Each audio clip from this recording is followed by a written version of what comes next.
Hello, I'm Lacey Barrow, and today, oh, Hi, and I'm Cheryl Harris, and this is your behavior tip of the week. so today we're here to talk to you about being resilient and overall resilience. So, this is a quote to kind of set the mood. Resilience is not all or nothing. It comes in amounts. You can be a little resilient or a lot resilient, resilient in some situations, but not in others.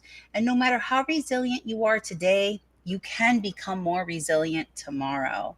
And this is by Miss Karen Rivich. And the reason that we have the little picture of like a baby plant is we want everybody to understand that resilience is something we can continue to grow in ourselves and in others.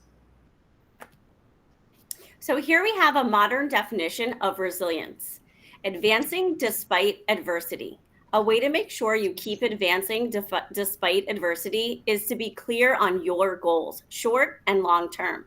This is also great to reflect back on as you're taking on new tasks and as you're progressing through tasks. First, we have talking about being productive and being able to see your vision. So we need to make sure we have a plan. Despite those little challenges, if we have a plan, we'll always be able to move forward. And even large and small challenges can become stressful. So make sure that you are able to reflect back on your vision when you're going through those small adversity challenges. And you know what's really cool about that definition, Lacey, is that little guy in the corner that's like, hi, yeah, he's like super resilient because not only are we going to be doing these small and like large challenges for ourselves, but as educators, we're also helping kids through these like small and large challenges, right? So it's Yes, we like a do. great definition. I loved it. Thank you. So now we're going to move on just to something we just wanted to give you a little taste of. So this is the predictive six factor resilience model, and it comes from Driven, and you see that they're logoed in the corner.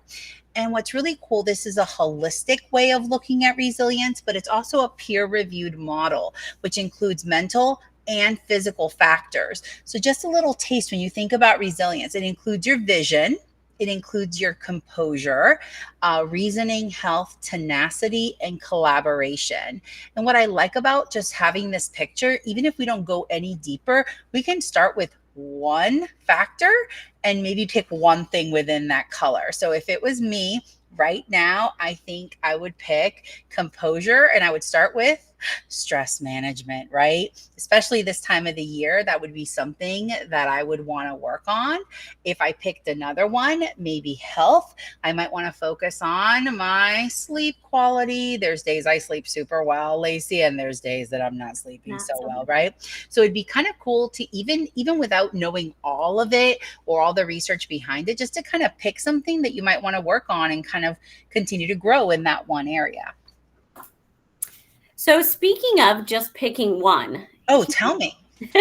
here we have a slide talking about the 6 C's of resilience. And again, these are not things you have to do all together, all at once. Make sure you have everyone checked off. Pick a few that you can focus on.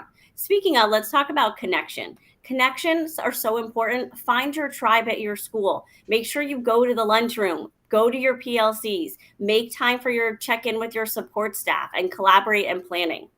When we talk about competence and confidence, they kind of go hand in hand. So make sure that you develop your competence and that will increase your confidence. So go to trainings, go get new experiences. All of those things will increase your competence and your confidence. And then again, talking about character, know your personal values and make sure that you speak and move with a way that aligns with your values. And control, when we talk about control, sometimes we have very little. So we need to make sure that we have control. That is so true. We really only have control over our actions and our responses. So keep that in mind. And then your coping strategies. Make sure you know what your coping strategies are before you get yourself into a situation that becomes stressful. So make sure that you're practicing good sleep habits and make sure you know what makes you feel better and refer to those coping strategies to become more resilient. I love these 6 C's of resilience. I don't know. Where would I start? I think I have pretty good connections. I think the control one, honestly. I, 100%. after I said stress management in the previous slide, I'm thinking the control one, right? Maintaining that self control, right? And this connects so beautifully with executive functioning. It also, collects so beautifully with just reminding ourselves that sometimes we're going to react to things, and sometimes we really need to be responding to them and not just reacting to them. So Right. this was great. I love this review. I think I needed the 6 C's of resilience. You can refer back to that slide. I think I'm going to. Thank you, Lacey. So basically, in a nutshell, I'm sure we could spend, what do you think, Lacey, like 5 days, 10 days talking about all the strategies and things, but good resilience, or understanding that you can have, a little bit resilience or a lot of resilience in different situations can lead to some pretty awesome things. So I'm going to start with understanding and accepting my own strengths and weaknesses. As awesome as we all are, right? We all have areas of growth. So knowing where I shine and knowing where I could grow. Self control, that connects so nicely with the last slide. The willingness to overcome difficulties rather than avoid problems. So, there's times that I'm going to get to a situation and I just have to just get through it. And I have to know that it's going to be okay. Optimistic thinking patterns. I know we can't always be bright and cheery and happy, but sometimes we just need to be as positive as we can to get past the situation and be able to help others. Social skills, hello. We want to make sure that we have them, and we also need to know when we need some help from others. Ability to recognize my own emotions and also be able to recognize those of other people.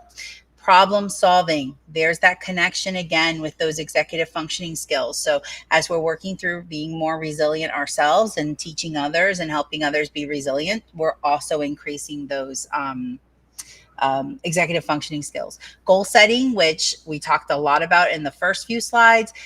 Of course, our self esteem. That's that. Let me thinking if I can remember, Lacey. It was confidence and competence, right? You Those got two it. together. And then last but not least, we got to learn from our mistakes, right? So that's really a good thing to be motivated by, I think. Just saying. Yeah.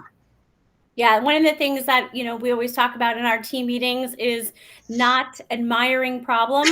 So looking at those things and having the willingness to move forward, sitting them and admiring them doesn't help your students and doesn't help yourself. Absolutely. Well, wow, it was so fun to talk a little bit about resilience with you today, Lacey. Thank you so much. Yes, thank you so much. And thank you for everybody for joining us on our behavior tip of the week. Awesome. Bye.